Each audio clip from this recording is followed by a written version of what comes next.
അല്ലാഹു അക്ബർ അല്ലാഹു അക്ബർ അല്ലാഹു അക്ബർ ലാ ഇലാഹ ഇല്ലല്ലാഹു വല്ലാഹു അക്ബർ അല്ലാഹു അക്ബർ വലില്ലാഹിൽ ഹംദ്. ഏറെ സ്നേഹാദരണീയരായ വിശ്വാസിനികളെ, അള്ളാഹുവിനെ സൂക്ഷിക്കണേ എന്ന് ആദ്യമേ ഓർമ്മപ്പെടുത്തുകയാണ്, വസിയ്യത്ത് ചെയ്യുകയാണ്. വീണ്ടും ഈദ്ഗാഹിൻ്റെ ഒരുമിച്ച് കൂടൽ, ഒരുമിച്ച് ചേരാനുള്ള തൗഫീഖ് അല്ലാഹു സുബ്ഹാനഹു വ തആല നമുക്ക് നൽകിയിരിക്കുന്നു. അൽഹംദുലില്ലാഹ്. തൗഫീഖ് ലഭിച്ചു എന്ന് പറയാൻ പ്രത്യേകമായ കാരണമുണ്ട്. കൂട്ടിയിടിച്ച് പൊട്ടിച്ചിതറുന്ന മിസൈലുകളുടെ ഭീഷണിക്ക് താഴെയാണ് ഗൾഫ് രാഷ്ട്രങ്ങളിലെ മുസ്ലിം സഹോദരങ്ങൾ ഈദ് നമസ്കരിക്കുന്നത്. അറബ് രാഷ്ട്രങ്ങളിൽ പലതും ഇന്ന് ഈദ് ഗാഹുകൾ ഇല്ല. സഹോദരങ്ങളെ, ഈ ഒരു ഘട്ടത്തിൽ നമുക്ക് നിർവഹിക്കുവാനുള്ളത് ആത്മാർത്ഥമായ പ്രാർത്ഥനയാണ്. വിശുദ്ധ ഖുർആൻ ആ പ്രാർത്ഥന പഠിപ്പിക്കുന്നുണ്ട്. റബ്ബന ലാ തജ്അൽനാ ഫിത്നതൻ ലിൽ ഖൗമിൽ ളാലിമീൻ. അല്ലാഹുവേ, നീ ഞങ്ങളെ അക്രമികളായ ഈ ജനവിഭാഗത്തിന്റെ മർദ്ദനത്തിന് ഇരയാക്കരുതേ എന്ന. റബ്ബന ലാ തജ്അൽനാ ഫിത്നതൻ ലിൽ ഖൗമിൽ ളാലിമീൻ. റബ്ബന ലാ തജ്അൽനാ ഫിത്നതൻ ലിൽ ഖൗമിൽ ളാലിമീൻ. റബ്ബന ലാ തജ്അൽനാ ഫിത്നതൻ ലിൽ ഖൗമിൽ ളാലിമീൻ. നമ്മൾ പ്രാർത്ഥിക്കണം. സഹോദരങ്ങളെ, ജീവിതത്തിൽ വല്ലാത്ത പ്രതിസന്ധി ഘട്ടങ്ങളിലൂടെയാണ് ഈ ഉമ്മത്ത് കടന്നുപോയിക്കൊണ്ടിരിക്കുന്നത്. നമുക്ക് തിരിച്ചറിവുണ്ടാകണം, നമുക്ക് ബോധ്യമുണ്ടാകണം. അതിലേറ്റവും പ്രധാനം, നമ്മളൊക്കെ ആശ്രയിക്കുന്ന നമ്മുടെ മിഡിൽ ഈസ്റ്റ് രാഷ്ട്രങ്ങളുണ്ടല്ലോ, അവിടെ നിന്ന് ലഭിക്കുന്ന സാമ്പത്തികമായ വരുമാനമുണ്ടല്ലോ, അതൊക്കെ നമ്മുടെ ജീവിതത്തിൽ ഉള്ളതുകൊണ്ട് ജീവിക്കാനുള്ള കാഴ്ചപ്പാടിലേക്ക് നമ്മൾ മാറണം. അവിടെയുള്ള നമ്മുടെ സഹോദരങ്ങൾക്ക് സമാധാനപൂർണമായ ഒരു ജീവിതവും ലഭിച്ചെങ്കിലേ എല്ലാവർക്കും സ്വസ്ഥതയുണ്ടാകും. റസൂലുള്ളാഹി സ്വല്ലല്ലാഹു അലൈഹി വസല്ലം പറഞ്ഞു, ഖദ് അഫ്ലഹ മൻ അസ്ലം. ഒരു മനുഷ്യൻ വിജയിച്ചു എന്നാണ്. ഖദ് അഫ്ലഹ, അവൻ വിജയിച്ചിരിക്കുന്നു. ആരാണ്? മൻ അസ്ലമ, ഒരു മുസ്ലിം ആകാൻ ഭാഗ്യം കിട്ടിയൊരു മനുഷ്യൻ വിജയിച്ചിരിക്കുന്നു എന്നാണ്. എന്നിട്ട് റസൂലുള്ളാഹി പറയാം, വറുസിഖ കഫഫ, മതിയായ ഒരു ഭക്ഷണം, മതിയായ ഒരു ഉപജീവനം അവന് കിട്ടിയാൽ അവൻ വിജയിച്ചിരിക്കുന്നു. എന്നിട്ടും റസൂലുള്ളാഹി ഒന്നുകൂടി പറഞ്ഞു,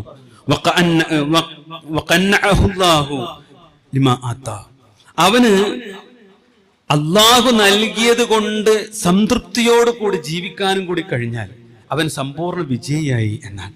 നമുക്ക് വിജയികളാവാൻ പറ്റണം. അള്ളാഹു തൗഫീഖ് നൽകുമാറാവട്ടെ. ഈ ഒരു മാനസികാവസ്ഥ നമുക്കുണ്ടാവണം. നമ്മളൊക്കെ ഒരു വിർച്വൽ ലോകത്താണ് ജീവിക്കുന്നത്, ഒരു സാങ്കല്പികമായ ലോകത്ത്. അവിടെ വലിയ സൗകര്യങ്ങളോട് കൂടിയാണ് നമ്മളൊക്കെ ജീവിക്കുന്നത്. അവിടെ നിന്ന് മനസ്സിനെയും നമ്മുടെ ശരീരത്തെയും ഒന്ന് യാഥാർത്ഥ്യ ബോധമുള്ള ലോകത്തേക്ക് നമുക്ക് കൊണ്ടുവരാൻ പറ്റണം. എന്നിട്ട് രണ്ട് കൈകളും ഉയർത്തി ലോകരക്ഷിതാവായ അള്ളാഹുവിനോട് ചോദിച്ചുകൊണ്ടേയിരിക്കണം, അല്ലാഹുവേ അസ്ലിഹ് ലീ ദീനി, എന്റെ ദീനിനെ നീ നന്നാക്കി നൽകണമേ, എന്റെ ദീനിനെ നീ നന്നാക്കി നൽകണം. അല്ലദീ ഹുവ ഇസ്മത്തു അംരി, എനിക്കൊരു പ്രതീക്ഷയുള്ളത്, എനിക്കൊരു സുരക്ഷിതത്വം ഉള്ളത് എന്റെ മതത്തിലാണ്. അതുകൊണ്ട് ആ മതത്തെ നീ എനിക്ക് നന്നാക്കി നൽകണം. വഅസ്ലിഹ് ലീ ദുനിയായ, റഹ്മാനെ എന്റെ ദുനിയാവിനെ നീ നന്നാക്കി നൽകണം. അല്ലത്തി ഫിഹാ മആശി, അതിലാണ് ഞാൻ ജീവിച്ചു കൊണ്ടിരിക്കുന്നത്. ഞാൻ ജീവിക്കുന്ന ഈ ദുനിയാവ് അല്ലാഹുവേ നീ എനിക്ക് നന്നാക്കി നൽകണം. വഅസ്ലിഹ് ലീ, പടച്ചതമ്പുരാനെ എനിക്ക് നന്നാക്കി നൽകണം. ആഖിറത്തി, എന്റെ പരലോകത്തെ. അല്ലത്തി ഫിഹാ മആദി, അതിലേക്കാണ് എനിക്ക് മടങ്ങിപ്പോകാനുള്ളത്. അവിടെ എനിക്ക് നന്നാവണം. വജഅലൽ ഹയാത സിയാദതൻ ഫീ കുല്ലി ഖൈർ, വജഅലൽ ഹയാത സിയാദതൻ ലീ ഫീ കുല്ലി ഖൈർ. അല്ലാഹുവേ എല്ലാ ദുനിയാവിന്റെ നന്മകളും എനിക്ക് നൽകണം. വജ്അലിൽ മൗത റാഹത്തൻ ലി മിൻ കുല്ലി ശർർ. അല്ലാഹ്, നീ എന്റെ മരണത്തെ ഏറ്റവും റാഹത്തുള്ള ഒരു മരണമാക്കണം. എല്ലാ ഷർറുകളിൽ നിന്നും എന്റെ മരണത്തെ കാത്തു സംരക്ഷിക്കണം. അല്ലാഹുമ്മ അസ്ലിഹ് ലീ എന്ന് ചോദിച്ച് റഹ്മാനായ റബ്ബിനോട് മനസ്സ് നിറഞ്ഞ ആത്മാർത്ഥമായി വിശ്വാസികളെ നമ്മൾ പ്രാർത്ഥിക്കണം. അല്ലാഹു തൗഫീഖ് നൽകുമാറാവട്ടെ. ഈ ഒരു നാട്, ഈ ഒരു ലോകം നമ്മെ ഏറെ ചിന്തിപ്പിക്കേണ്ടതാണ്. കാരണം ദീനാണ് ഏറ്റവും പ്രധാനം. കാരണം അത് ഇവിടെ അവസാനിക്കുന്നില്ലല്ലോ. മരണാനന്തരമുള്ള ഒരു ജീവിതത്തിന് വേണ്ടിയാണല്ലോ നമ്മളൊക്കെ ഒരുങ്ങി പുറപ്പെട്ടിട്ടുള്ളത്. നമ്മുടെ ജീവിതം അതാണല്ലോ. അതുകൊണ്ട് അത് നന്നാക്കിയെടുക്കാൻ നാം പരിശ്രമിക്കുമ്പോൾ അതിശക്തന്മാരായ ശത്രുക്കൾ നമുക്കുണ്ടാകും. അതിലേറ്റവും വലിയ ശക്തൻ പിശാച് തന്നെയാണ്. അവൻ ഇളക്കി വിടുന്ന ഓരോ കുതന്ത്രങ്ങൾ മുസ്ലിം ഉമ്മത്തിനെ ഒന്നിന് പിന്നാലെ ഒന്നായി ബാധിച്ചു കൊണ്ടിരിക്കുമ്പോൾ നമ്മൾ ചില തിരിച്ചറിവുകൾ ഉള്ളവരായി മാറണം. നമുക്ക് ലക്ഷ്യബോധമുള്ളവരായി മാറണം. നാം ഏറ്റെടുത്തിട്ടുള്ള ഈ ലോകത്തിന്റെ പ്രപഞ്ചത്തിലെ ആകാശഭൂമികൾ പർവ്വതങ്ങൾ ഏറ്റെടുക്കാൻ മടിച്ചുപോയ വിശുദ്ധ ഖുർആനിന്റെ സന്ദേശമാണ് മനുഷ്യരായ നമ്മൾ ഏറ്റെടുത്തത്. 14 നൂറ്റാണ്ട് മുമ്പ് പ്രവാചകൻ മുഹമ്മദ് മുസ്തഫ റസൂൽ കരീം സല്ലല്ലാഹു അലൈഹി വസല്ലമ ലോകത്തോട് വിളിച്ചു പറഞ്ഞ ആ വഹയിന്റെ സന്ദേശമാണ് 14 നൂറ്റാണ്ട് മുമ്പ് ദുർബലന്മാരായ നമ്മൾ ഏറ്റെടുക്കുകയും ജീവിതത്തിൽ പകർത്തുകയും ആളുകൾ കേൾക്കണമെന്ന് ആഗ്രഹിക്കുകയും ചെയ്യുന്നത്. അതുകൊണ്ട് പ്രതിസന്ധികളെ നമ്മൾ നന്നായി തിരിച്ചറിയണം. ഇന്ന് ലോകം ഒരു ചാപ്പയടിച്ച് സീലടിച്ച് ഒതുക്കുവാനുള്ള ഒരു ശ്രമത്തിലാണ് ഇന്ന് ലോകം തന്നെയുള്ളത്. ശ്രദ്ധിച്ചിട്ടുണ്ടോ നിങ്ങൾ? ഇന്ന് ലോകത്ത് നടക്കുന്ന ഓരോ കാര്യങ്ങളും നമുക്ക് വിശകലനം ചെയ്താൽ അത് മനസ്സിലാകും. ഇന്ന് ഇസ്രായേൽ അമേരിക്കൻ അച്ചുതണ്ടിന്റെ ക്രൂരമായ വംശഹത്യക്കെതിരെ, അല്ലെ, അതിന്റെ ക്രൂരമായ വംശഹത്യകൾ ഫലസ്തീനിൽ നമ്മൾ കണ്ടു. ലോകത്തിന്റെ വിവിധ ഭാഗങ്ങളിൽ നമ്മൾ കണ്ടുകൊണ്ടിരിക്കുന്നു, അല്ലെ. അതിനെതിരെ ആരെങ്കിലും പ്രതികരിച്ചാൽ ഇന്നത്തെ ഒരു കാലത്തൊരു പ്രത്യേകത ഉണ്ട്. അവൻ ഇറാനെയും ഷിയായിസത്തെയും വെള്ളപൂശുന്നവനാണ് എന്ന് ചിത്രീകരിക്കുക, അല്ലെ. സയനിസത്തിനെതിരെ സംസാരിക്കുന്നവൻ ഇന്ന് ഷിയായിസത്തിന്റെ വക്താവായി ചിത്രീകരിക്കപ്പെടുന്ന, ചാപ്പ കുത്തപ്പെടുന്ന ഒരു സാഹചര്യം ഇന്ന് മീഡിയകളിലുണ്ട്, മനുഷ്യ മനസ്സുകളിൽ ഉണ്ട്. മറ്റൊരു ഭാഗത്തോ, ഇന്നിന്റെ ലോകക്രമമാണ് ഞാൻ സൂചിപ്പിക്കുന്നത്, മറ്റൊരു ഭാഗത്ത് നേരെ തിരിച്ചാണ്. ഷിയായിസത്തിന്റെ ഗൗരവം എന്താ? ഷിയായിസത്തിന്റെ അപകടം അള്ളാഹുവിന്റെ പ്രവാചകൻ മുഹമ്മദ് മുസ്തഫ റസൂൽ കരീം സല്ലല്ലാഹു അലൈഹി വസല്ലമയുടെ സഹാബത്തിന്റെ പേര് കേട്ടാൽ ലഅനത്ത് ചൊല്ലുന്ന, വിശുദ്ധ ഖുർആൻ സമ്പൂർണ്ണമല്ലെന്ന് വാദിക്കുന്ന, ഖിലാഫത്തിന്റെ മറ്റൊരു ചിത്രമാണെന്ന് പറഞ്ഞ് ഇമാമിയത്ത് വാദവുമായി കടന്നു വന്ന് ഹറമുകൾ ലക്ഷ്യം വെച്ചുകൊണ്ട് ശത്രുതാഭാവത്തോടു കൂടി ജീവിക്കുന്ന ഈ ഷിയായിസത്തിന്റെ അപകടങ്ങൾ ഇന്ന് ആരെങ്കിലും ഒന്ന് ചൂണ്ടിക്കാണിച്ചാൽ അവൻ ഇന്ന് സയനിസത്തിന്റെ ഏജന്റാണ്, അവൻ ഇസ്രായേലിന്റെ ഏജന്റാണ്. ഇങ്ങനെയാണ് മാധ്യമങ്ങൾ ചിത്രീകരിക്കുന്നത്. യഥാർത്ഥത്തിൽ നമുക്കൊന്നു മാത്രമാണ് ഇവിടെ ഓർമ്മപ്പെടുത്തുവാനുള്ളത്. സയനിസത്തിന്റെ ഭീകരത തുറന്നു കാണിക്കണം, സയനിസത്തിന്റെ അപകടങ്ങൾ തുറന്നു കാണിക്കണം. അതോടൊപ്പം ഷിയായിസത്തെ നോർമലൈസ് ചെയ്തുകൂടാ, ഷിയായിസത്തെ നോർമലൈസ് ചെയ്തുകൂടാ. അതോടൊപ്പം തന്നെ ഷിയായിസത്തിന്റെ അപകടം പഠിപ്പിക്കുന്നതിനിടയിൽ ഏറ്റവും നമുക്ക് സുരക്ഷിതത്വം സാമ്രാജ്യത്വമാണ് എന്ന് വെള്ളപൂശുന്ന നിലപാടും ഉണ്ടായിക്കൂടാ. അതിന് ഇടയിലാണ് സത്യം ഉൾക്കൊള്ളുന്നത്. നാം അത് തിരിച്ചറിയണം. ഈ ചാപ്പകുത്തലിൽ നിന്ന് മുസ്ലിം ഉമ്മത്തിനെ സംരക്ഷിക്കുക തന്നെ വേണം എന്നതാണ് ഈ ഒരു സന്ദർഭത്തിൽ, ഈ കലുഷിതമായ യുദ്ധാന്തരീക്ഷത്തിൽ നമുക്ക് ഓർമ്മപ്പെടുത്തുവാനുള്ളത്. അല്ലാഹു തൗഫീഖ് നൽകുമാറാവട്ടെ. വിശ്വാസികളെ, പരിശുദ്ധ റമളാനിന്റെ ദിനരാത്രങ്ങൾക്ക് ശേഷം അല്ലാഹു അക്ബർ, അല്ലാഹു അക്ബർ, അല്ലാഹു അക്ബർ, അല്ലാഹുവാണ് ഏറ്റവും വലിയവൻ. എന്റെ പ്രതിസന്ധികൾക്ക് പരിഹാരം കാണാൻ, ഈ ലോകത്തിന്റെ പ്രതിസന്ധികൾക്ക് ഉത്തരം നൽകാൻ ലോകരക്ഷിതാവായ അല്ലാഹു മാത്രമാണ് എന്ന് ഉച്ചസ്ഥരം പറഞ്ഞുകൊണ്ടാണ് നമ്മൾ വന്നിട്ടുള്ളത്. എങ്കിൽ നാം കേൾക്കണം, നമ്മൾ അറിയണം. ഇബ്നു അബ്ബാസ് റളിയല്ലാഹു അൻഹു നൽകിയ ഉപദേശം ചെവി കാതോർത്ത് മനസ്സിലേക്ക് എടുത്തുകൊണ്ട് കേൾക്കണം. ഇബ്നു അബ്ബാസ് റളിയല്ലാഹു അൻഹു പരിശുദ്ധ റമളാനിന് ശേഷം ജനങ്ങളെ ഉപദേശിച്ചു. യാ അയ്യുഹന്നാസ്, യാ അയ്യുഹന്നാസ്, അല്ലയോ ജനങ്ങളെ, ഇന്നകും സുംതും ലില്ലാഹി 30 യൗമാ, നിങ്ങൾ 30 ദിനരാത്രങ്ങൾ അല്ലാഹുവിന് വേണ്ടി നോമ്പ് അനുഷ്ഠിച്ചു. ഇബ്നു അബ്ബാസ് റളിയല്ലാഹു അൻഹു പറയാണ്, വഖംതും ലില്ലാഹി 30 ലൈല, 30 ദിനരാത്രങ്ങൾ, 30 രാവുകൾ നിങ്ങൾ അല്ലാഹുവിന് വേണ്ടി നിങ്ങൾ എഴുന്നേറ്റ് നമസ്കരിച്ചിട്ടുണ്ട്. വ ഇന്നമാ ഖറജതും അൽയൗം, ഇന്ന് നിങ്ങളിതാ പുറപ്പെട്ടു വന്നിരിക്കുന്നു. എന്തിനാ വന്നത്? ലിതസ്അലൂ ലില്ലാഹി അയ്യതഖബ്ബല മിൻകും, ലിതസ്അലൂ ലില്ലാഹി അയ്യതഖബ്ബല മിൻകും. നാദാ, ഞങ്ങളിൽ നിന്ന് സ്വീകരിക്കണമേ തമ്പുരാനെ എന്ന് പ്രാർത്ഥിക്കുവാനാണ് നിങ്ങൾ ഇവിടെ ഒരുമിച്ച് കൂടിയിട്ടുള്ളത് എന്ന് ഇബ്നു അബ്ബാസ് റളിയല്ലാഹു അൻഹു തന്റെ ജനങ്ങളെ നോക്കിക്കൊണ്ട് പ്രഭാഷണം നടത്തുന്നുണ്ട്. നോക്കൂ നിങ്ങൾ വിശ്വാസികളെ, ഈ തഖബ്ബലല്ലാഹ് എന്ന് പറയാൻ, നാദാ സ്വീകരിക്കണമേ എന്ന് മനസ്സിൽ തട്ടിപ്പറയാൻ നമ്മുടെ ജീവിതത്തിൽ ചില ഗുണങ്ങൾ നിർബന്ധമായും ഉണ്ടാവണം. അതെന്താണെന്നറിയുമോ? അതിലേറ്റവും പ്രധാനപ്പെട്ടത് ബദറിന്റെ സന്ദേശം, ഈ പരിശുദ്ധ റമളാനിൽ 17 സംഭവിച്ച ബദറിന്റെ സന്ദേശം ജീവിതത്തിന്റെ വെളിച്ചമായി മരണം വരെ നമ്മുടെ ജീവിതത്തിൽ ഉണ്ടാവണം. അതെന്താണ്? കഅബയുടെ കില്ല പിടിച്ചുകൊണ്ട് അബൂജഹൽ പ്രാർത്ഥിച്ചു, അല്ലാഹ് കാക്കണേ എന്ന്. കഅബയുടെ കില്ല പിടിച്ചുകൊണ്ടാണ് പ്രാർത്ഥിച്ചത്.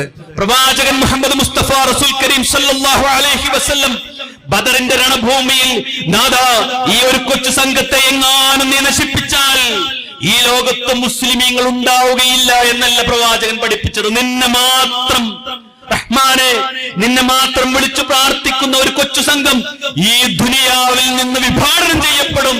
കാക്കണേ റഹ്മാനെ എന്നാണ് പ്രാർത്ഥിച്ചത്. ആരുടെ പ്രാർത്ഥനയാണ് സ്വീകരിച്ചത്?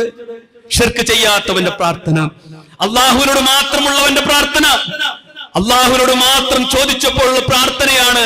അൽഫം മിനൽ മലായികത്തി മുർതഫീൻ, ആകാശലോകത്തിന്റെ കവാടങ്ങൾ തുറന്ന് ആയിരക്കണക്കിന് മലക്കുകൾ ഈ ഭൂമി ലോകത്തേക്ക് അള്ളാഹുവിന്റെ ദീനിനെ സഹായിക്കാൻ ഇറങ്ങി വന്നിട്ടുണ്ടെങ്കിൽ, വിശ്വാസികളെ, ജീവിതത്തിൽ റഹ്മാനായ റബ്ബിന്റെ സഹായം ലഭിക്കാൻ ലാ ഇലാഹ ഇല്ലല്ലാഹ്, കറകളഞ്ഞ തൗഹീദിന്റെ വിശ്വാസം നമുക്കുണ്ടാവണം. വമൻ യുശ്രിക് ബില്ലാഹ്, ആരാണോ ശിർക്ക് ചെയ്തത്, ഫഖദ് ഹറമല്ലാഹു അലൈഹിൽ ജന്ന, അവന് സ്വർഗ്ഗം നിഷിദ്ധമാണ്, സ്വർഗ്ഗം നിഷിദ്ധമാണ്, സ്വർഗ്ഗം നിഷിദ്ധമാണ് എന്ന് വിശുദ്ധ ഖുർആനിന്റെ കൽപ്പനയാണ്. ഈ ഉമ്മത്ത് നന്നാവണോ? ഈ ഉമ്മത്ത് രക്ഷപ്പെടണോ? ഈ ഉമ്മത്തിന്റെ കൈകൾ ഉയരുമ്പോ നാദം സ്വീകരിക്കണോ? ഈ തൗഹീദിന്റെ സന്ദേശം നെഞ്ചത്തുണ്ടാവണം. അറിഞ്ഞു വിശ്വസിക്കണം. ഇയ്യാക നഅ്ബുദു വ ഇയ്യാക നസ്തഈൻ, നാദാ, നിന്നെ മാത്രം ഞങ്ങൾ ആരാധിക്കുന്നു, നിന്നോട് മാത്രം സഹായം തേടുന്നു എന്ന ആ പരിശുദ്ധമായ തൗഹീദ് നെഞ്ചകത്തിന്റെ ഉള്ളിൽ കത്തിജ്വലിക്കുമ്പോൾ മാത്രമാണ് അള്ളാഹു പ്രാർത്ഥനകൾ സ്വീകരിക്കുക. നാഥൻ അനുഗ്രഹിക്കുമാറാവട്ടെ. വിശ്വാസികളെ, രണ്ടാമത് നമുക്കുണ്ടാവണം, വല്ലാത്തൊരു തിരിച്ചറിവുണ്ടാവണം. എന്താണെന്നറിയോ? എല്ലാ തിന്മകളും മാറ്റിവെച്ച്, എല്ലാ ഹറാമുകളിൽ നിന്നും മാറി നിന്ന് അള്ളാഹുവിലേക്ക് മടങ്ങി, മനസ്സിനെ മടക്കി വെച്ച് അള്ളാഹുവിന്റെ പള്ളികളിലേക്ക് മനസ്സും കാതും ശരീരവും കുടുംബസമേതം ചേർത്ത് വെച്ചുകൊണ്ടാണ് നമ്മൾ ജീവിച്ചത് ഒരു മാസക്കാലം. ഇനി അന്നെടുത്തൊരു തീരുമാനമുണ്ട്, അതിന്റെ തുടക്കത്തിലെടുത്തൊരു തീരുമാനമുണ്ട്. എന്താ തീരുമാനം എന്നറിയോ? തിന്മയിലേക്ക് തിരിച്ചു പോകില്ല, തിന്മയിലേക്ക് തിരിച്ചു പോകില്ല. ദീനിന്റെ ജീവിതമാണ് എന്റെ വലുതെന്ന് തീരുമാനിച്ചിട്ടുണ്ട്. ആ തിന്മയിലേക്ക് തിരിച്ചു പോയിക്കൂടാ. എപ്പോഴാ ഒരാള് ദീനിന്റെ മാർഗത്തിൽ നിന്ന് തെറ്റിപ്പോകാന്നറിയോ? ചിന്തിച്ചിട്ടുണ്ടോ? എപ്പോഴാ പറ്റുന്നറിയോ? റസൂലുള്ളാഹി സ്വല്ലല്ലാഹു അലൈഹി വസല്ലം പഠിപ്പിച്ചിട്ടുണ്ട്, ഒരു മനുഷ്യന് സന്തോഷം എന്ന് പറയുന്നത് അത് കിട്ടാനാണല്ലോ ജീവിക്കണേ. ആനന്ദം എന്ന് പറയുന്നത് അത് കിട്ടാനാണല്ലോ ജീവിക്കുന്നത്. അല്ലാഹ് പറയാ, ഒരു വിശ്വാസിക്ക് ദീനിലാണ് സന്തോഷവും ദീനിലാണ് ആനന്ദവും കണ്ടെത്താൻ കഴിയുന്നത് എങ്കിൽ അവൻ വിജയിച്ചിരിക്കുന്നു എന്ന് റസൂലുള്ളാഹി സ്വല്ലല്ലാഹു അലൈഹി വസല്ലം പറഞ്ഞു. അപ്പോ ദീനിന് പുറത്ത് സന്തോഷം അന്വേഷിക്കുന്ന അവസ്ഥ നമുക്കുണ്ടായിക്കൂടാ. വിശ്വാസം പറയാണ്, ദീന് പറയാണ്, ഖുർആൻ പറയാണ്, അള്ളാഹുവിന്റെ റസൂൽ പറയാണ്. ഇസ്ലാം എന്ന് പറഞ്ഞ സമാധാനാണ്. ഇസ്ലാം എന്ന് പറഞ്ഞ ഒരു മനുഷ്യൻ സ്വീകരിച്ചാൽ അവന് സമാധാനം കിട്ടും, അവന് സന്തോഷം കിട്ടും. മുഅ്മിൻ എന്ന് പറഞ്ഞ എന്താ? നിർഭയത്വമുള്ളവനാ, ഒരു പേടി ഉണ്ടാവില്ല, അവന് സന്തോഷായിരിക്കും, ആഹ്ലാദായിരിക്കും, ഉള്ളത് കൊണ്ട് തൃപ്തിപ്പെടാൻ പറ്റും. വിശുദ്ധ ഖുർആൻ പറഞ്ഞില്ലേ, അല്ലദീന ആമനൂ, ഒരു കൂട്ടരുണ്ട്. അല്ലാഹ് പറയാ, ഒരു കൂട്ടരുണ്ട്, അള്ളാഹിനെ കുറിച്ചുള്ള ഓർമ്മകൾ കൊണ്ട്, ഖുർആനിലേക്ക് മടങ്ങിയത് കൊണ്ട് അവരങ്ങ് സമാധാനപ്പെട്ടിരിക്കുന്നു, അവരങ്ങ് സമാധാനം അടഞ്ഞിരിക്കുന്നു.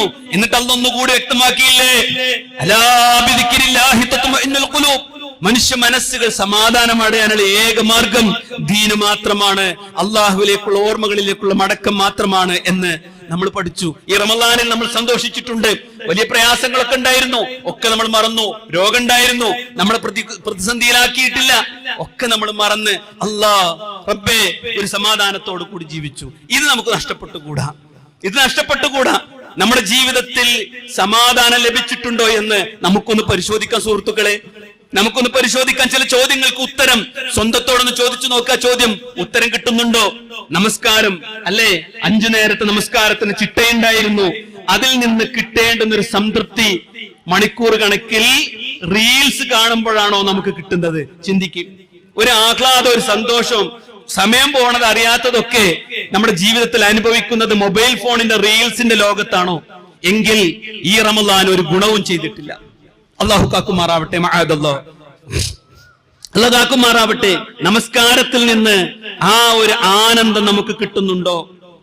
ഇനി റമളാന് ലഭിക്കാത്ത സന്തോഷമൊക്കെ കിട്ടാൻ വേണ്ടിയിട്ട് പെരുന്നാളിനെ അടിച്ചു പൊളിക്കാനാണോ തീരുമാനം? തിയേറ്ററിൽ പോയിട്ടും അതുപോലെ മദ്യപിച്ചിട്ടും ലഹരി വസ്തുക്കൾ ഉപയോഗിച്ചിട്ടും ഒക്കെയാണോ തീരുമാനം?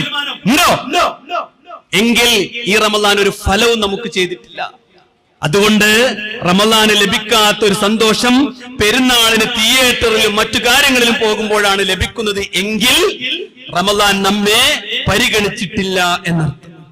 ദീനി ഉപദേശങ്ങളിൽ നിന്ന് ലഭിക്കാത്ത ആനന്ദം അല്ലെ, ദീനിന്റെ പ്രഭാഷണങ്ങൾ, ദീനിന്റെ കാര്യങ്ങൾ, ദീനിന്റെ പഠനങ്ങൾ, അതിനൊന്നും ലഭിക്കാത്തൊരു ആനന്ദം ഗെയിം കളിക്കുമ്പോ അല്ലെങ്കിൽ അതുപോലുള്ള വിനോദങ്ങളിൽ ഏർപ്പെടുമ്പോഴാണ് ലഭിക്കുന്നത് എങ്കിൽ സഹോദര പേടിച്ചോ, ഈ റമളാൻ നമുക്കൊരു ഫലവും നൽകിയിട്ടില്ല എന്ന്. സഹോദരങ്ങളെ, ഭാര്യയുമായി സഹവസിക്കുമ്പോ, അവളോടൊപ്പം ഇരിക്കുമ്പോ കിട്ടാത്ത സംതൃപ്തി തന്റെ സഹപ്രവർത്തകയുമായി സല്ലപിക്കുമ്പോഴാണോ ലഭിക്കുന്നത്? ചിന്തിക്കേണ്ടതില്ലേ? അപ്പോഴാണോ കിട്ടുന്നത്? എങ്കിൽ പേടിച്ചോ, അള്ളാഹുവിന്റെ ദീനുമായി നമുക്ക് യാതൊരു ബന്ധവും ഉണ്ടായിട്ടില്ല. നാം മുനാഫിഖാണ്, കപടനാണ്, അള്ളാഹു ഇഷ്ടപ്പെടാത്ത മിൻദർഖിൽ അസ്ഫൽ, നരകത്തിന്റെ അവകാശിയാണ്. അള്ളാഹു കാക്കുമാറാവട്ടെ. സഹോദരങ്ങളെ, ഭർത്താവുമായി ഇടപഴകുമ്പോൾ ലഭിക്കാത്ത വൈകാരികത മറ്റു പുരുഷന്മാരുമായി സഹവസിക്കുമ്പോഴാണോ സഹോദരിമാരെ നിങ്ങൾക്ക് കിട്ടുന്നത്? എങ്കിൽ ദീൻ നിങ്ങൾക്ക് സമാധാനമായിട്ടില്ല, ദീൻ സന്തോഷം നൽകുന്നില്ല, ദീന് നിങ്ങൾക്ക് ആഹ്ലാദം നൽകുന്നില്ല. അതുകൊണ്ട് നമുക്കൊന്ന് പരിശോധിക്കാം. ദിക്റുകളും നമ്മുടെ ദുആകളും ചൊല്ലുമ്പോൾ ലഭിക്കാത്ത ആനന്ദം നമ്മുടെ കാറിൽ മുഴങ്ങുന്ന DJ ശബ്ദത്തിൽ, മ്യൂസിക്കിന്റെ അതിശക്തമായ ശബ്ദത്തിൽ നിന്നാണോ കിട്ടുന്നത്? കാതുകളിൽ മുഴങ്ങുന്ന മ്യൂസിക്കിൽ നിന്നാണോ കിട്ടുന്നത്? എങ്കിൽ അള്ളാഹു നമ്മെ പരിഗണിച്ചിട്ടില്ല, അള്ളാഹു നമ്മെ ഇഷ്ടപ്പെട്ടിട്ടില്ല എന്ന് നമ്മൾ തിരിച്ചറിയണം. ഞാനിത് പറഞ്ഞത് എന്തിനെന്നറിയുമോ? നമസ്കാരത്തിനൊരു ആനന്ദമുണ്ട്, നമസ്കാരത്തിന് സംതൃപ്തിയുണ്ട്, നമസ്കാരത്തിനൊരു ആഹ്ലാദമുണ്ട്, നമസ്കാരത്തിനൊരു നിർവൃതിയുണ്ട്, നമസ്കാരത്തിനൊരു പ്രതീക്ഷയുണ്ട്. നോക്കൂ നിങ്ങൾ, റസൂലുള്ളാഹി സ്വല്ലല്ലാഹു അലൈഹി വസല്ലമ അദ്ദേഹം പറയാ, റസൂലുള്ളാഹി സ്വല്ലല്ലാഹു അലൈഹി വസല്ലം, ഹബ്ബിബ ഇലയ്യ മിനദ് ദുനിയാ അന്നിസാഉ വത്വയ്യിബ്, ഈ ദുനിയാവിൽ നിന്ന് പെണ്ണുങ്ങളെ കുറിച്ചും സുഗന്ധത്തെ കുറിച്ചും അള്ളാഹു എനിക്ക് ഏറ്റവും പ്രിയപ്പെട്ടതാക്കി തന്നു. എനിക്കത് ഇഷ്ടായിരുന്നു നമ്മളെ പോലെ തന്നെ. പക്ഷേ എന്റെ കണ്ണിന്റെ കുളിർമ, എന്റെ കണ്ണിന്റെ ആനന്ദം എനിക്ക് നമസ്കാരമാണ് എന്ന് റസൂലുള്ളാഹി സ്വല്ലല്ലാഹു അലൈഹി വസല്ലം. ഒരിക്കൽ പ്രവാചകൻ സ്വല്ലല്ലാഹു അലൈഹി വസല്ലമയും സഹാബത്തും ഇരിക്കെ ഒരു വലിയ ശബ്ദം കേട്ടു. എല്ലാവരും ബേജാറായി, പ്രവാചകനെ കാണാനില്ല. എല്ലാവരും ചെന്ന് നോക്കുക, അവിടെ ഒന്നുമില്ല എന്ന് പറയാൻ വേണ്ടി റസൂലുള്ളാഹിന്റെ അടുത്തേക്ക് വരിക. അപ്പൊ റസൂലുള്ളാഹി നിസ്കരിക്കുക. നിസ്കാരം കഴിഞ്ഞിട്ട് സഹാബത്ത് ചോദിച്ചു, നബിയെ നിങ്ങൾ എന്തിപ്പോ നിസ്കരിച്ച്? അള്ളാഹിന്റെ റസൂൽ പറയാ, ഖിയാമത്തെങ്ങാനും സംഭവിച്ചാൽ ഞാൻ അള്ളാഹിനെ കണ്ടുമുട്ടുമ്പോ നിസ്കാരത്തിലാക്കോട്ടെ. വിശ്വാസികളെ, നമ്മുടെ ഈ ജീവിതം ഈ റമളാന് കഴിഞ്ഞ് ഈ ശവ്വാൽപ്പറ കണ്ട് സന്തോഷിച്ച് പുത്തനുടുപ്പിട്ടിരിക്കുമ്പോ, ലോകത്തെ കുറിച്ച് ചിന്തിക്കുമ്പോ നമ്മളെ കുറിച്ചൊന്ന് മനസ്സറിഞ്ഞ് ചിന്തിക്കും. എവിടെയെങ്കിലും ഒരു പാളിച്ചുണ്ടോ? തിരിച്ചു പോകാൻ പറ്റൂല കേട്ടോ, തിരിച്ചു പോകാൻ പറ്റൂല. ഒരു ചാൻസ് ഇനി റഹ്മാനായ റബ്ബ് തരുമെന്ന് നമ്മൾ അറിയേണ്ടതില്ല. നോക്കൂ നിങ്ങൾ, ഈ പരിശുദ്ധ റമളാനിൽ നമ്മുടെ കയ്യിൽ എന്തായിരുന്നു? വിശുദ്ധ ഖുർആനായിരുന്നു. 5 തവണ 6 തവണക്ക് ഓതിയ ആളുകൾ ഇന്നലെ പറഞ്ഞിരുന്നു, ഞാൻ 6 തവണ പൂർത്തിയാക്കി, 5ആയി, 3ആയി, 2ആയി അല്ലേ? പലരും ഹിഫ്ളാക്കിയിട്ടുണ്ട്, പലരും പുതിയ പുതിയ സൂറത്തുകൾ മനഃപ്പാഠമാക്കി. അൽഹംദുലില്ലാഹ്, അള്ളാഹു സ്വീകരിക്കുമാറാവട്ടെ.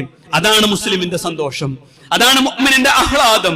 നോക്കൂ നിങ്ങൾ, അല്ലാഹു സുബ്ഹാനഹു വ തആല പറഞ്ഞു, ഖുൽ, നബിയെ പറയുക, ബിഫദ്ലില്ലാഹി വ ബിറഹ്മതിഹി, അല്ലാഹുവിന്റെ നിഅമത്ത് കൊണ്ട്, അല്ലാഹുവിന്റെ ശ്രേഷ്ഠത കൊണ്ട് നിങ്ങൾക്ക് വിശുദ്ധ ഖുർആൻ അവതരിപ്പിച്ചു നൽകിയിരിക്കുന്നു.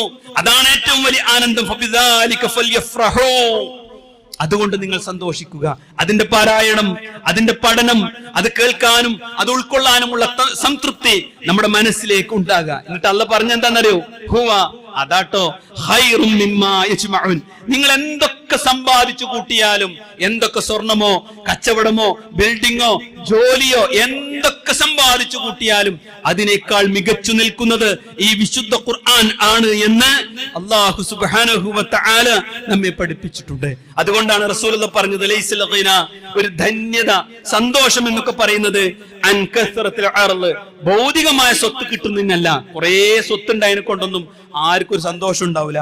വലാകിന്നൽ ഗിന ഗിനൻ നഫ്സ്, നിങ്ങളുടെ മനസ്സിന്റെ സന്തോഷമാണ്, നിങ്ങളുടെ മനസ്സിന്റെ സംതൃപ്തിയാണ് ജീവിതത്തിലെ ഏറ്റവും വലിയ സമ്പാദ്യമെന്ന് റസൂലുള്ളാഹി സ്വല്ലല്ലാഹു അലൈഹി വസല്ലമ പഠിപ്പിച്ചിട്ടുണ്ട്. ഇനിയും മനസ്സിലായിട്ടില്ലെങ്കിൽ നമ്മൾ പിന്നാലെ പോണ സംഗതികളുണ്ടല്ലോ. അതേതാ? അന്ന് ഇരുണ്ട യുഗത്തിൽ, ജാഹിലിയത്തിൽ ആളുകളൊക്കെ അതിന്റെ പിന്നാലെ തന്നെയായിരുന്നു. 1 യുദ്ധം, 2 പെണ്ണ്, 3 ലഹരി, അല്ലേ? ഇത് 3 തന്നെയാണ് എന്നും ലോകത്ത് മനുഷ്യനെ വഴിതെറ്റിച്ചിട്ടുള്ളത്. അതിൽ നിന്നാണ് ഇസ്ലാം മെല്ലെ മെല്ലെ ഇങ്ങനെ കൊണ്ടുവന്ന് ആ മനുഷ്യരൊക്കെ മാറ്റിയത്. ഇന്ന് ലോകം അതിന്റെ പിന്നാലെ തന്നെ, അല്ലേ സഹോദരങ്ങളെ? എപ്സ്റ്റീൻ ഫയൽസ് ഒന്ന് പരിശോധിക്കും. നാറുന്ന കഥകൾ എന്തേ കേട്ടത്?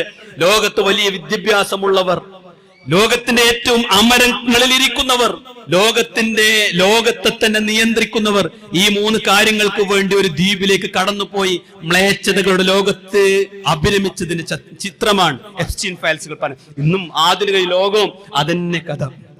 നമ്മൾ തിരിച്ചറിയണം. ഇമാം മാലിക് റഹ്മഹുല്ലാഹ് പറഞ്ഞു, ലൻ യുസ്ലിഹ ആഖിറു ഹാദിഹിൽ ഉമ്മ, ഈ ഉമ്മത്തിന്റെ അവസാന കാലം നന്നാവുകയില്ല ഇല്ലാമ അസ്ലഹ അവ്വലഹാ, അവരുടെ 1-ാം തീയതി അവരെ നന്നാക്കിയ ഒരു സംഗതി ഉണ്ട്. അത് ഖുർആനാണ്, അത് അല്ലാഹുവിന്റെ വഹയാണ്. 14 നൂറ്റാണ്ട് മുമ്പ് മദ്യത്തിന്റെയും ലഹരിയുടെയും പലിശയുടെയും ചൂതാട്ടത്തിന്റെയും യുദ്ധങ്ങളുടെയും നടുവിൽ വേറികൊണ്ടിരുന്ന ആ സമൂഹത്തോടാണ് അല്ലാഹ് പറഞ്ഞത്, ലാ ഇലാഹ ഇല്ലല്ലാഹ്, മടങ്ങണേ, നാളെ പരലോകമുണ്ടെന്ന്. അതിലേക്ക് മടങ്ങിയാലാണ് നമ്മൾ ജീവിതത്തിൽ വിജയിക്കുക എന്ന് നമ്മൾ തിരിച്ചറിയണം. അതുകൊണ്ട് മഹാസൗഭാഗ്യത്തിലാണ്, മഹാതൗഫീഖിലാണ് നമ്മൾ ഉള്ളത്. ഹറാമുകളുടെ ലോകത്തുനിന്ന് സുരക്ഷിതമായി ഖുർആൻ വലത്തെ കയ്യിൽ പിടിച്ചുകൊണ്ട് അതിന്റെ ആശയവും അർത്ഥവും മനസ്സിലാക്കാനുള്ള സാഹചര്യത്തിൽ ജീവിക്കുന്ന മഹാഭാഗ്യവാന്മാരാണ് നമ്മൾ. അള്ളാഹു തൗഫീഖ് നൽകുമാറാവട്ടെ. വിശ്വാസികളെ, ജീവിതത്തെ തിരിച്ചറിയുമ്പോഴാണ് പെരുന്നാളിന്റെ സന്ദേശം ഏറ്റവും സുന്ദരമായി തീരുന്നത്. മറ്റൊരു കാര്യം കൂടി ഓർമ്മപ്പെടുത്തട്ടെ, നമ്മൾ തിരഞ്ഞെടുപ്പിന്റെ ഒരു മുഖത്തുകൂടിയാണ് ജീവിക്കുന്നത്. വല്ലാത്തൊരു സാഹചര്യം നമുക്കുണ്ട്. നമ്മുടെ ജീവിതത്തെയും നമ്മുടെ സാമൂഹിക ജീവിതത്തെയും മതപരമായ അവകാശത്തെയും സാരമായി ബാധിക്കുന്ന ഒന്നാണ് രാഷ്ട്രീയം. അതിലാർക്കും തർക്കമില്ല. പക്ഷേ ക്രിയാത്മകമായി ഇടപെടാൻ നമുക്ക് പറ്റണം. ഓരോ സഹോദരന്മാരും ക്രിയാത്മകമായി ഇടപെടണം. നമുക്ക് പറയാനുള്ളത്, അരാഷ്ട്രീയവാദം നമുക്കില്ല, അരാഷ്ട്രീയവാദം നമുക്കില്ല. അതുപോലെ തന്നെ അവിശുദ്ധ രാഷ്ട്രീയവും നമുക്കില്ല. അതിന് രണ്ടിനും ഇടയിൽ നിന്നാണ് നമ്മൾ വ്യക്തിത്വം രൂപപ്പെടുത്തി ഏറ്റവും സംശുദ്ധമായ ഒരു ജീവിതം നമ്മൾ നയിക്കുന്നത്. മതം അടിയറവെച്ചുകൊണ്ടുള്ള ഒരു രാഷ്ട്രീയ പ്രവർത്തനം നമുക്ക് ഇല്ല. നമ്മുടെ ലക്ഷ്യം വർഗീയ മുക്തമായ ഒരു കേരളമാണ് നമ്മൾ ലക്ഷ്യം വെക്കുന്നത് എന്ന് കൂടി നമ്മൾ അറിയണം. നമ്മൾ ചൊല്ലുന്ന തക്ബീർ ഉണ്ടല്ലോ, അല്ലാഹു അക്ബർ, അല്ലാഹു അക്ബർ, അല്ലാഹു അക്ബർ. അല്ലാഹുവാണ് മഹാൻ. ആ റഹ്മാനായ റബ്ബ് നാം നിഷ്കളങ്കമായി പ്രാർത്ഥിച്ചാൽ മതപരമായി ജീവിക്കാൻ, മതത്തെ പ്രബോധനം ചെയ്യാൻ, മതത്തോടു കൂടി ജീവിച്ച് പരസ്പരം സൗഹൃദത്തോടു കൂടി ഈ രാജ്യം നൽകുന്ന അവകാശങ്ങളൊക്കെ ആസ്വദിച്ചുകൊണ്ട് റഹ്മാനായ റബ്ബിന്റെ മുക്കോടതിയിലേക്ക് തിരിച്ചു പോകാനുള്ള തൗഫീഖ് കിട്ടും. പ്രാർത്ഥിക്കാൻ നമുക്ക് അവസരം ഉണ്ടാകണം. മറ്റൊന്ന് സഹോദരങ്ങളെ, ഈ ഒരു ഈദ്ഗാഹിൽ നിന്ന് നമ്മൾ തിരിച്ചു പോകുമ്പോ നമ്മുടെ മനസ്സിൽ തക്ബീറിന്റെ ആ ധ്വനികളുടെ സന്ദേശം ഉണ്ടാവണം. അതെന്താണെന്നറിയോ? ഈ ഇബാദത്ത് നഷ്ടപ്പെടാതെ അത് കാത്തു സൂക്ഷിക്കാൻ ജമാഅത്ത് നമസ്കാരങ്ങളെ സംരക്ഷിക്കണം. ഇന്നത്തെ സുബഹി നഷ്ടപ്പെട്ടിട്ടില്ല, ദുഹറും നഷ്ടപ്പെടില്ല, എന്തു തിരക്കാണെങ്കിലും, അസ്ർ നഷ്ടപ്പെടില്ല, എന്താഘോഷമാണെങ്കിലും എന്ന് നമ്മൾ തിരിച്ചറിയണം. ആ ഇബാദത്താകുന്ന ചെങ്ങലയിൽ നമ്മുടെ മനസ്സിനെ കൃത്യമായി ബന്ധിച്ചുകൊണ്ടായിരിക്കണം നമ്മൾ മുന്നോട്ട് പോകേണ്ടത്. മാത്രമല്ല റസൂലുള്ളാഹി സ്വല്ലല്ലാഹു അലൈഹി വസല്ലമ പറഞ്ഞു, ഈ നോമ്പിന് തുടർന്ന് മൻ സ്വാമ റമളാന സുമ്മ അത്ബഅഹു, അതിനെ തുടർന്നുകൊണ്ട് സിത്തൻ മിൻ ശവ്വാൽ, ശവ്വാലിൽ നിന്ന് 6 നോമ്പുകൾ ഒരാൾ തുടർച്ചയായി ചെയ്താൽ കാനക സിയാമുദ്ദഹർ, ഒരു വർഷം, ഒരു കാലം നോമ്പനുഷ്ഠിച്ചവനെ പോലെ ആയിത്തീരും. എങ്ങനെ പണ്ഡിതന്മാര് പറഞ്ഞത്? 30 നോമ്പ് കിട്ടി, 10 പ്രതിഫലം 300, 6 എണ്ണം 10, അങ്ങനെ 360 ദിവസം നോമ്പനുഷ്ഠിച്ചത് പോലെ അവനായിത്തീരാൻ ഇത് മതി എന്ന് റസൂലുള്ളാഹി സ്വല്ലല്ലാഹു അലൈഹി വസല്ലം പഠിപ്പിച്ചിട്ടുണ്ട്. ഈ ദീനിന്റെ പവിത്രത നഷ്ടപ്പെടാതിരിക്കാൻ ഒരു തുടർച്ച നമ്മുടെ ജീവിതത്തിൽ ഉണ്ടാവണം. നമ്മൾ ധാരാളമായി ദാനം ചെയ്തിട്ടുണ്ട്, സകാത്ത് കൊടുത്തിട്ടുണ്ട്, തുടർച്ചയുണ്ടാവണം, അവസാനിപ്പിച്ചുകൂടാ. മറ്റൊന്ന് സഹോദരങ്ങളെ, ഈ ദുനിയാവിലെ ഏറ്റവും വലിയ സമ്പാദ്യങ്ങളിൽ ഏറ്റവും വലിയ സമ്പാദ്യം കുടുംബ ബന്ധം തന്നെയാണ്, രക്തബന്ധം തന്നെയാണ്. ഇന്ന് സന്ദർശിക്കാത്ത ഒരാളും ഉണ്ടായിക്കൂടാ. പരസ്പരം സന്ദർശിച്ച് ആലിംഗനം ചെയ്ത് തഖബ്ബലല്ലാഹു മിന്നാ വമിൻകും എന്ന് അതാ എന്റെയും എന്റെ ജ്യേഷ്ഠന്റെയും എന്റെ അമ്മാവന്റെയും എന്റെ അളാപ്പയുടെയും എന്റെ കുടുംബത്തിന്റെയും സ്വീകരിക്കണേ നാദാ എന്ന് പറയുമ്പോ ഒരു ആത്മനിർവൃതിയുണ്ട്. അത് ലഭിക്കുന്ന കുടുംബ സന്ദർശനങ്ങൾ, ബന്ധം പുതുക്കലുകൾ നമുക്ക് ഉണ്ടാവണം. അതോടൊപ്പം സഹോദരങ്ങളെ, ജീവിതത്തിൽ ദീനുമായി ബന്ധപ്പെട്ട ഏതെല്ലാം നല്ല കാര്യങ്ങളുണ്ടോ അതിലൊക്കെ ഞാൻ മുന്നിലുണ്ടാകുമെന്ന് ഈ ഈദ്ഗാഹിൽ ഇരുന്നു കൊണ്ട് നമ്മൾ തീരുമാനിക്കണം. ഇൻഷാ അല്ലാഹ് ഹജ്ജിന് വേണ്ടി യാത്ര പുറപ്പെട്ട സഹോദരങ്ങളുണ്ട്. അവരുടെ ഹജ്ജ് മഖബൂലും മബ്റൂറുമാകാൻ നമ്മൾ പ്രാർത്ഥിക്കണം. അല്ലാഹു തൗഫീഖ് നൽകുമാറാവട്ടെ. നമ്മുടെ കൂട്ടത്തിൽ തന്നെ ആളുകളുണ്ട്. റഹ്മാനായ റബ്ബ് അവർക്കും കുടുംബത്തിനുമൊക്കെ അർഹമായ പ്രതിഫലം ലഭിക്കുമാറ് കൃത്യമായി ഹജ്ജ് നിർവഹിക്കുവാൻ തൗഫീഖ് നൽകുമാറാവട്ടെ. അടുത്ത ആഴ്ച നമ്മുടെ ഹജ്ജ് ക്യാമ്പുണ്ട്. അതിൽ പങ്കെടുക്കാൻ പറ്റുന്നവരൊക്കെ നമ്മൾ പങ്കെടുപ്പിക്കണം. ഇങ്ങനെ നന്മയുടെ ഓരോ വഴികളിലൂടെ നമ്മൾ സഞ്ചരിക്കണം. നമ്മുടെ വിദ്യാർത്ഥികളുടെ മദ്രസ പഠനം, CRE പഠനം ഇങ്ങനെ തുടങ്ങി നമ്മുടെ മക്കളെ കൈപ്പിടിച്ചു കൊണ്ടുവന്ന് നമ്മുടെ കുടുംബത്തെ ഇസ്ലാമികമായി വൽക്കരിച്ച് നമ്മുടെ സഹോദരിമാർ ഇസ്ലാമിക വസ്ത്രം ധരിച്ച് ഈമാനികമായി ജീവിക്കുന്ന ഒരു നല്ല സാഹചര്യം നമ്മുടെ ജീവിതത്തിൽ നല്ല തീരുമാനത്തോടു കൂടി ഉണ്ടാവണം. അതിനാണ് ശവ്വാൽ പറയിൽ അല്ലാഹു അക്ബർ അല്ലാഹു അക്ബർ അല്ലാഹു അക്ബർ, അല്ലാഹുവേ നീയാണ് ഏറ്റവും വലിയ മഹാൻ എന്ന് നമ്മൾ ഉറക്കെ പറയുന്നത്. അല്ലാഹു തൗഫീഖ് നൽകുമാറാവട്ടെ. ലോകത്തിന്റെ വിവിധ ഭാഗങ്ങളിൽ കഷ്ടപ്പെടുന്ന സഹോദരങ്ങൾക്ക് അല്ലാഹു അവന്റെ റഹ്മത്ത് കൊണ്ട് സുരക്ഷിതത്വം നൽകുമാറാവട്ടെ. നാഥൻ അവരെ സംരക്ഷിക്കുമാറാവട്ടെ. അള്ളാഹുവിന്റെ ദീനിനെ റഹ്മാനായ റബ്ബേ നീ കാത്തു സംരക്ഷിക്കണമേ തമ്പുരാനെ. മിഡിൽ ഈസ്റ്റിൽ നടന്നുകൊണ്ടിരിക്കുന്ന സകല പ്രതിസന്ധികളിൽ നിന്നും ഈ ഉമ്മത്തിനെ സഹായിക്കണേ റഹ്മാനെ. ഫലസ്തീനിന്റെ മണ്ണിൽ ചോരൊലിച്ചു കിടക്കുന്ന നമ്മുടെ ബാല്യങ്ങൾക്ക് അള്ളാഹു ഒരു പുതുജീവൻ നൽകി ജീവിതത്തിൽ ലക്ഷ്യബോധമുള്ളവരായി ജീവിപ്പിക്കാൻ, ലോകത്തിന് മാതൃകയാകാൻ അള്ളാഹുവെ അവർക്ക് തൗഫീഖ് നൽകണേ റഹ്മാനെ. ജീവിതത്തിൽ ചെയ്തു പോയ തെറ്റുകളൊക്കെ അല്ലാഹ് നീ ഞങ്ങൾക്ക് പുറത്തു നൽകണേ റഹ്മാനെ. മരണപ്പെട്ടു പോയ നമ്മുടെ മാതാപിതാക്കളുടെ ഖബറിടം അള്ളാഹുവെ നീ വിശാലമാക്കണേ റഹ്മാനെ. റബ്ബനാ തഖബ്ബൽ മിന്നാ ഇന്നക അൻതസ് സമീഉൽ അലീം വതുബ് അലൈനാ ഇന്നക അൻതത് തവ്വാബുർ റഹീം. ആമീൻ ആമീൻ ബിറഹ്മതിക യാ അർഹമർ റഹീമീൻ. والحمد لله رب العالمين. السلام عليكم ورحمة الله وبركاته.